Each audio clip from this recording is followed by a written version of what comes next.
Hi, you're watching Startup Show San Diego, and it's San Diego Coworking Week, and we're here in University Heights at 3rd Space, and with Mark Chu. Mark, what's your official title here? I am the general manager of 3rd Space. So, in other words, if you come to 3rd Space and you need anything, you'll always see Mark here helping out people, always with a smile. So, Mark, how'd you get interested in co-working? In other words, did co-working find you, or did you find co-working?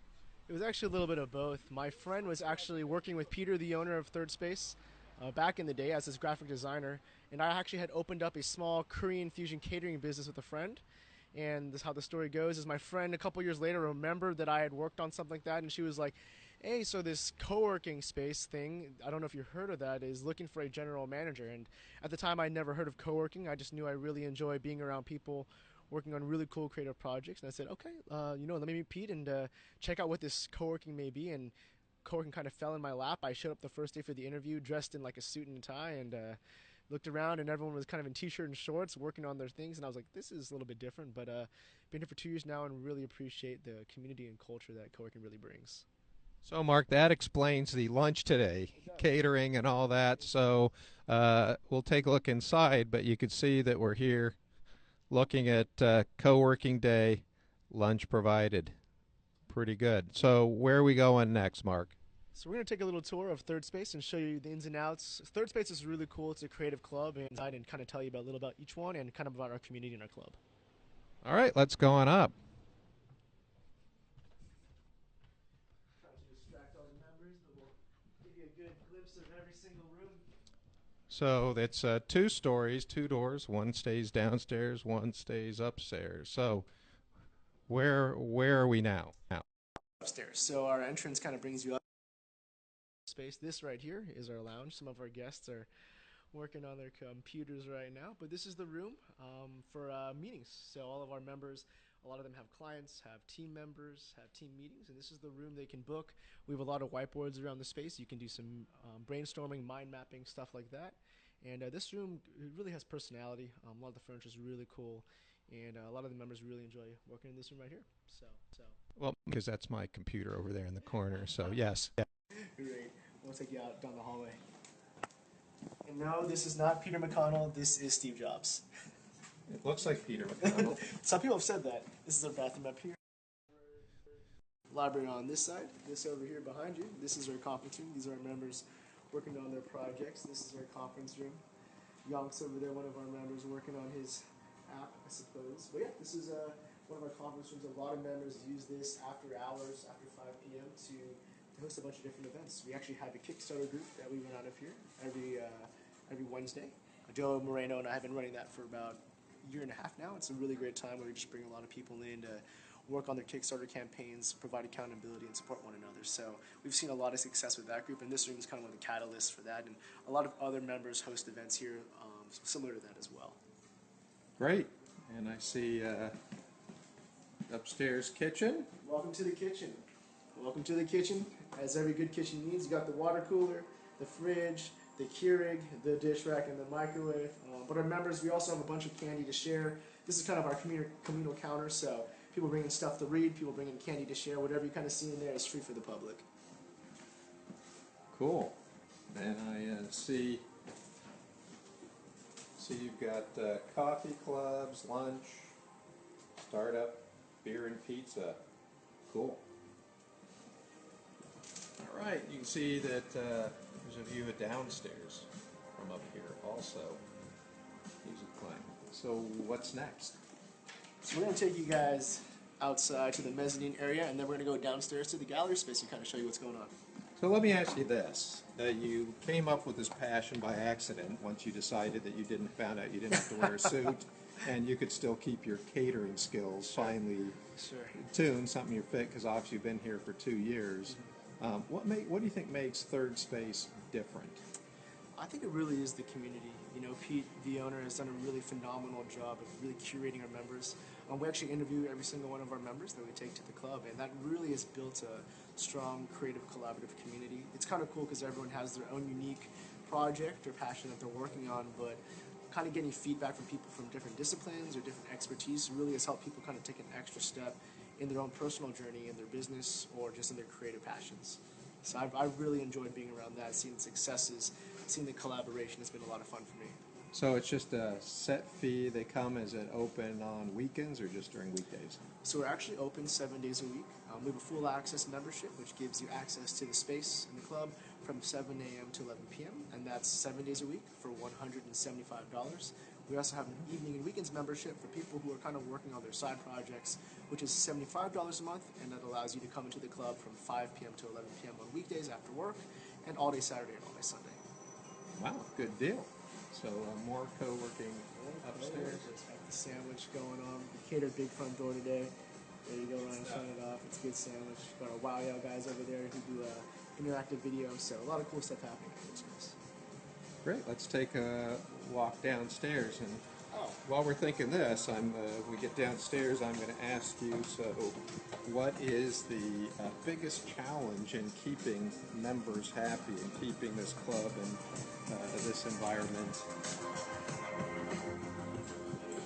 happy? And obviously, I'm guessing you're a dog-friendly space, is that correct? I don't know what that thing is. No. Yes, we are a dog-friendly space. People can bring their dogs in. Dogs really add to the environment. It's a lot of fun having them, petting them, being a part of the community, yeah.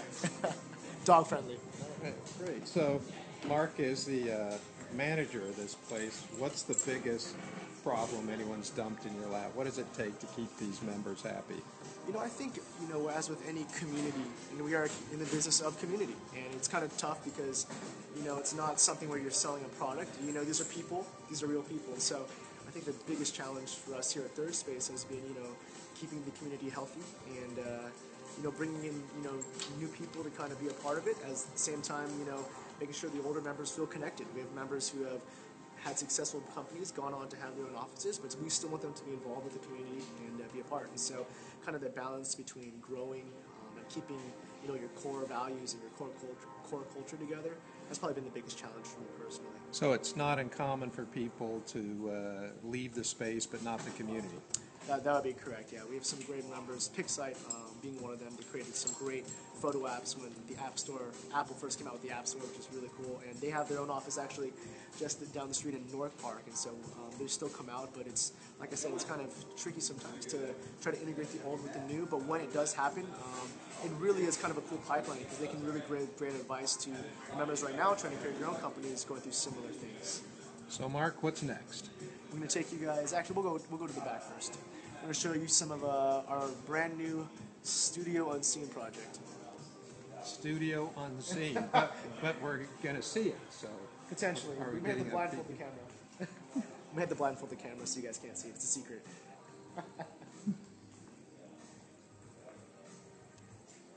Skylights.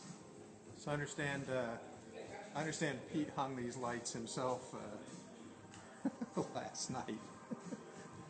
Yeah, these are the... So Pete the owner is a hands-on kind of guy. So this is kind of more of a rough industrial-looking space. So this is going to be our Studio Unseen, and we're going to have to use our imagination a little bit.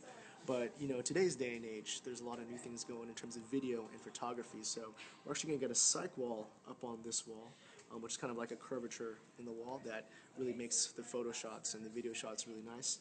And also a green screen. We have a lot of animators here as well. And so this whole space back here is going to become our quote-unquote Studio Unseen. And the reason it's called Studio Unseen is because we actually had a project a couple years ago called San Diego Unseen, in which we document the unseen parts of San Diego, such as the neighborhoods and the urban life that people don't really know about.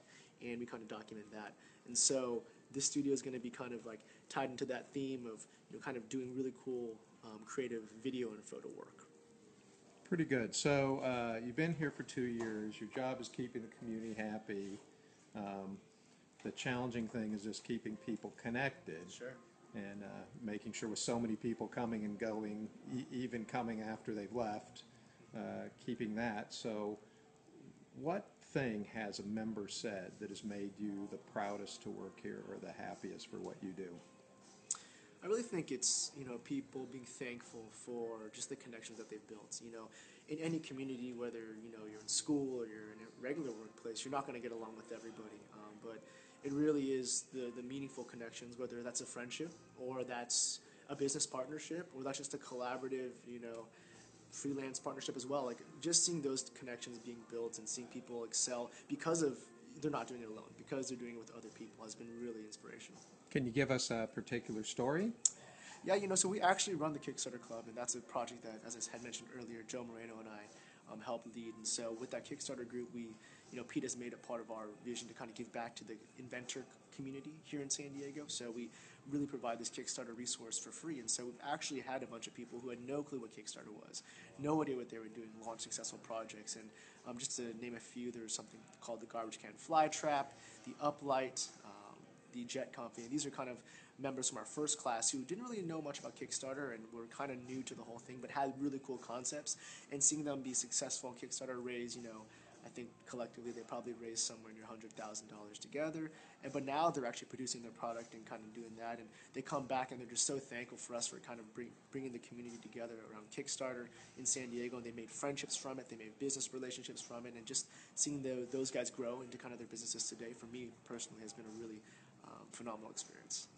Great. So what else? It looks like we've seen a lot of it. What do we have left? Lastly, we're going to take you to the front for our favorite room at 3rdSpace. So the favorite room. The favorite room. Favorite room. So, specific question here, Mark. Do you play piano?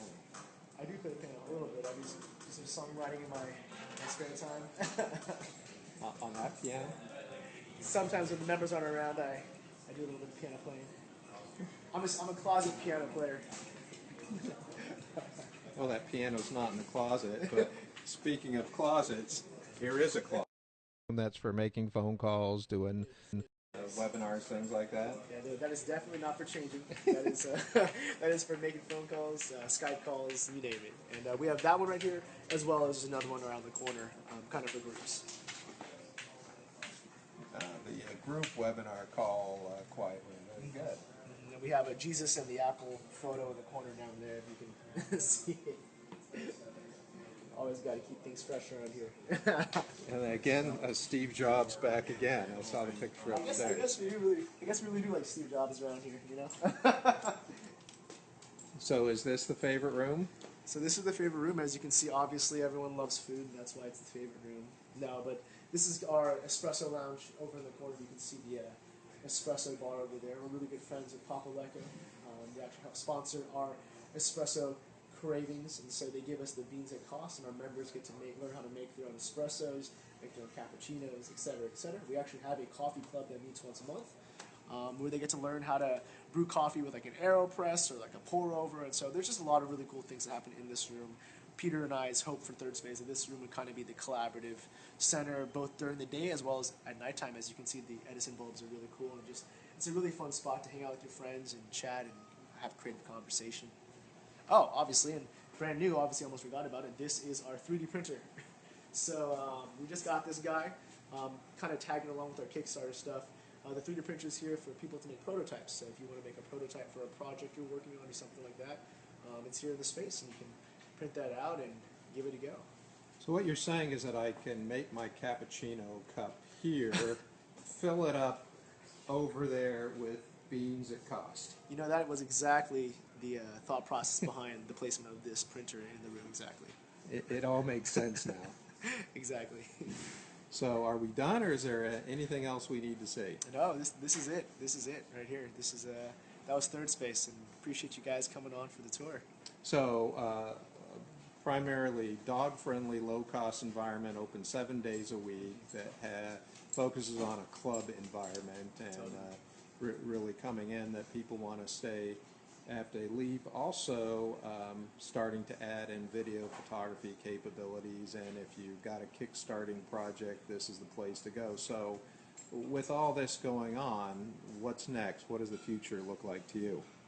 We're just excited for, where 3rdSpace is headed. It's always been on the trajectory, but we just really enjoy the collaborative factor of the community, and we think that with the video coming and, small businesses and startups here at 3rdSpace growing, we just think that those two together can be really phenomenal. We're also actually, our Kickstarter group has been in contact with people both in Mexico and in China and here in the States in terms of manufacturing, and we just think we could be a really cool kind of central hub for people who are looking to take their idea and turn it into works that should still be going. So there you go. All right. Awesome. Thanks for watching. Thank you.